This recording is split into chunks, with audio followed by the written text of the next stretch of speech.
천국 가는 길 위에서 하늘을 쳐다볼 때 별들이 너무나 많았으며 어떤 별들은 죽어서 움직이지 않고 어떤 별들은 살아서 움직인다고 말했다. 별들도 죽은 별과 산 별이 있다는 것이다.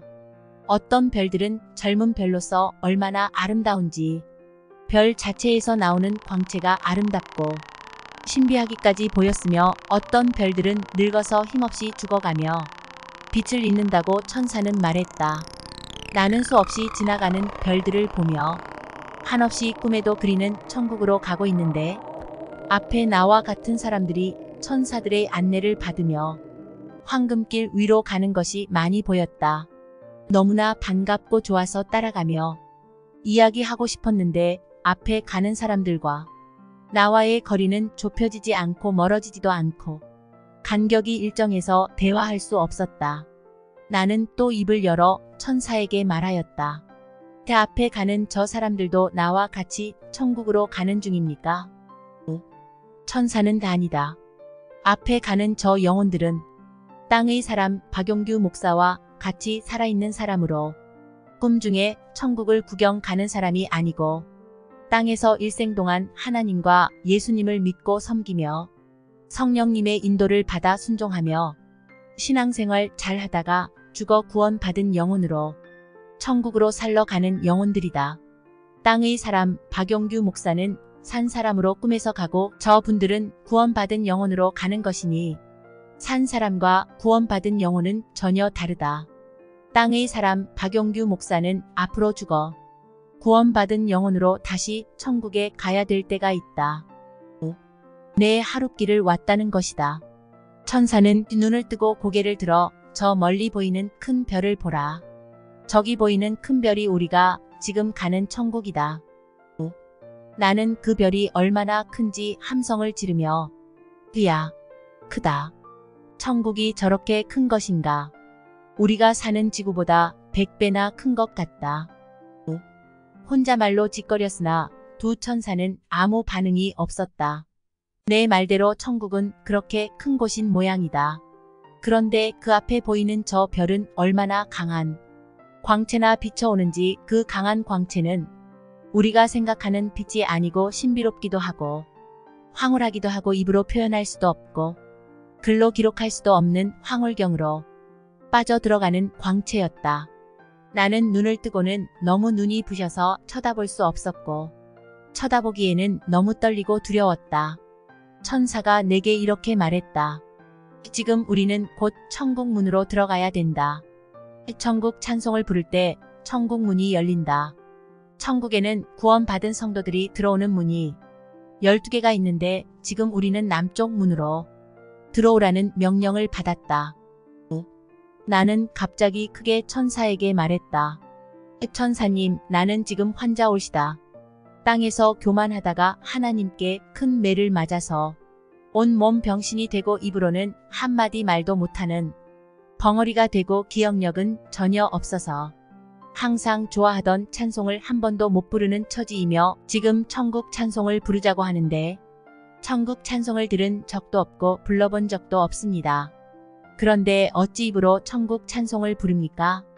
나를 하룻길 동안 이 천국 문 앞에까지 데려다 놓고 천국 찬송을 부르지 못한다고 천국 문이 열리지 않는 것이 아닙니까? 나의 거칠고 불평스러운 말에 천사들은 아무 대꾸도 없이 천국 찬송을 부르기 시작하였다. 천사는 이 큰 소리로 따라 부르라. 이 말이 떨어지자마자 내 입이 열리더니 천사와 같이 천국 찬송을 부르는데 나는 얼마나 잘 부르고 열심히 부르는지 내 생각에 천사들보다 내가 더 잘 부르는 것 같이 느껴졌다. 어찌 내가 천국 찬송을 천사들보다 잘 부르겠는가. 이것만 봐도 교만하고 병들어 마땅할 정도의 나의 오만한 신앙을 찬송을 열심히 힘있게 충만하게 부르는 중에 천사들의 찬송 소리가 그치고 내 입도 닫혀졌다. 나는 조금 더 부르고 싶은데 그만둔 천사들이 원망스러워서 눈을 뜨면서 천사님, 조금 더 찬송을 부릅시다. 지금 막 찬송이 부르기 좋은데 왜 그칩니까? 하며 더 부르자고 하려고 천사를 쳐다보는 순간 내 눈앞에는 성경에서 말하는 천국, 상상할 수 없는 천국의 전경이 펼쳐지고 있으며 천사들이 찬송을 그만 그친 이유를 스스로 알게 되었다. 나는 너무도 감격했다. 성경을 읽으면서 생각하던 천국. 언젠가 죽어서 이 천국에 와서 길이 살리라 여겨졌던 천국. 목사이기 때문에 설교할 때 천국에 대해서 성경에서 아는 상식으로 천국이 좋다고 하던 그 천국. 야, 내가 천국에 왔다. 꿈에도 그리고 보고 싶었던 천국. 우리 구주 예수님과 하나님도 만날 수 있겠구나 생각하니 너무 감격하여 그 자리에 엎드려 주님, 박용규가 왔습니다. 죄인이 왔습니다. 병든 몸으로 왔습니다. 용서해 주십시오. 이 말을 하며 주님께 감사하려고 할 때에 나보다 먼저 앞서 이런 음성이 들려왔다. 이 땅의 사람 박용규 목사야. 먼 길 오느라고 수고 많이 했다. 나는 너를 사랑한다. 네가 땅에서 나 위하여 시간과 물질과 수고를 아끼지 아니하고 젊음을 다 바치다가 쓰러져 오늘의 병든 몸이 된 것도 안다.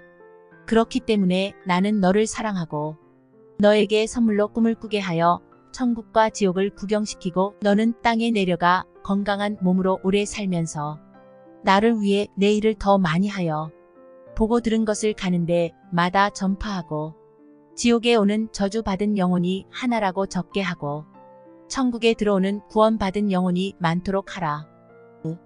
이 음성은 너무나 은혜롭고 부드럽고 거룩하고 사랑이 넘쳐서 내 나이 50세로 예수 믿은 지 45년 동안 처음 들어보는 음성이지만 주님의 음성인 것을 바로 알고 어찌할 바를 모르게 기뻤고 어린 아이와 같이 마구 뛰어도 그 즐거움을 표현할 수가 없었다.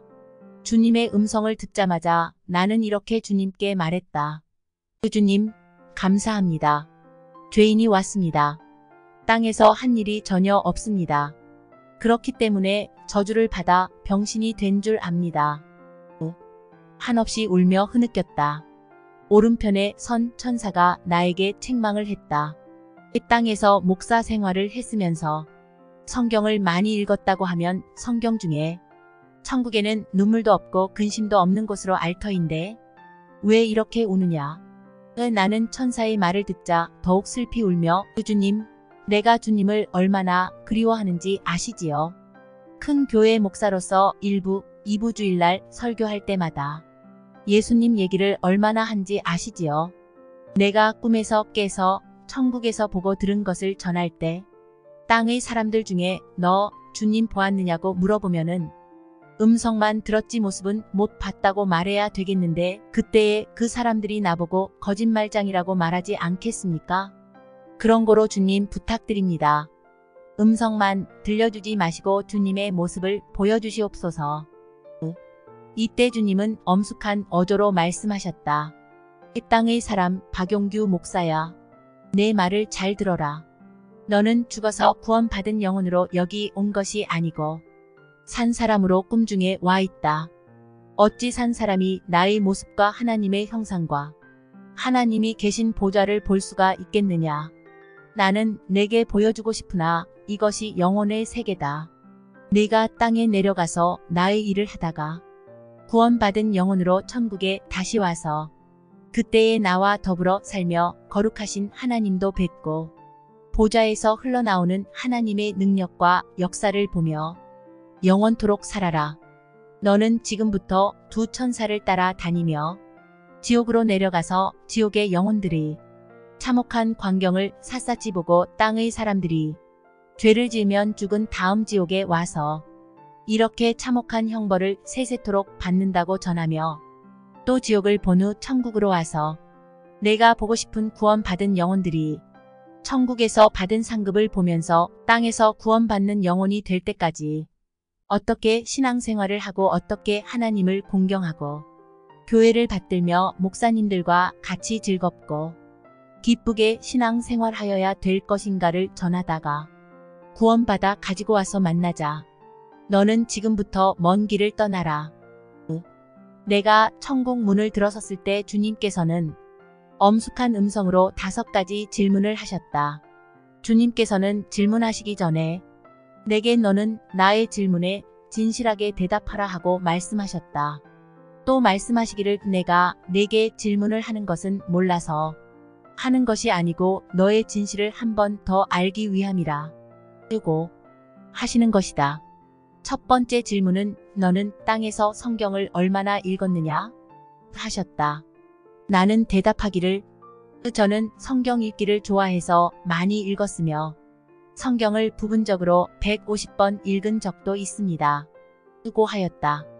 그랬더니 주님께서는 내가 성경을 많이 읽고 설교할 때에 성경을 많이 증거한 것을 내가 안다. 그러므로 성경 읽은 것은 합격이다. 하고 칭찬을 하셨다.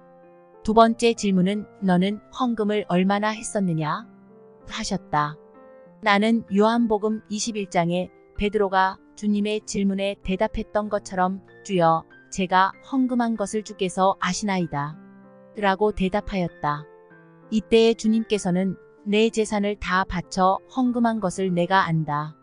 성남제일교회를 개척할 때에 너희 집을 팔아서 전부 바친 것을 내가 보았다.